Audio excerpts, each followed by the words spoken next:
ఆదేశాలు ఇచ్చాం. వెంటనే తగు చర్యలు తీసుకుంటాను అధ్యక్ష. శ్రీమతి గౌతు శిరీష గారు. అధ్యక్ష, 2014-19లో ముఖ్యంగా 2014 అక్టోబర్ నెలలో వచ్చిన హుద్హుద్ మీ అందరికీ తెలిసిందే అధ్యక్ష. విశాఖపట్నంతో పాటు వాటి ప్రభావం శ్రీకాకుళం జిల్లా, విజయనగరం జిల్లాలో కూడా ఉంది అధ్యక్ష. ఆ టైంలో హుద్హుద్ హౌసెస్ అని చంద్రబాబు నాయుడు గారు నియోజకవర్గాలకి కేటాయించారు అధ్యక్ష. దాదాపు పలాసలోని 2 మండలాలు కలిపి 400 ఇళ్ళు దాకా కేటాయించారు అధ్యక్ష. అవి చాలా మంచి ప్రదేశాల్లో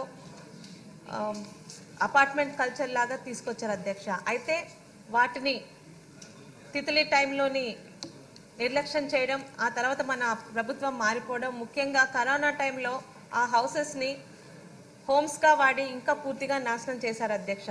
వాటి మీద అసలు మనం దృష్టి పెట్టట్లేదు అధ్యక్ష. దయచేసి దాదాపు ఒక్కొక్క నియోజకవర్గంలో 400 కుటుంబాలకి అవి ఆవాసంగా పనికొస్తాయి అధ్యక్ష.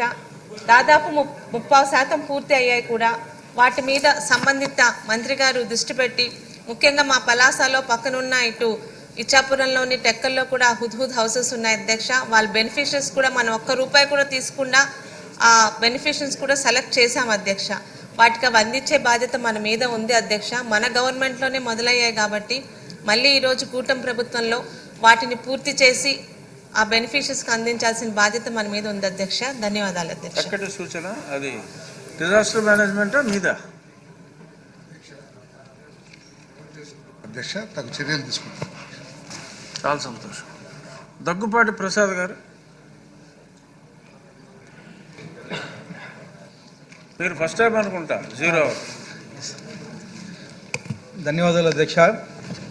ఈ శాసనసభలో తొలిసారిగా మాట్లాడడానికి అవకాశం ఇచ్చిన మీకు, అలాగే ఈ శాసనసభలోకి రావడానికి అవకాశం ఇచ్చిన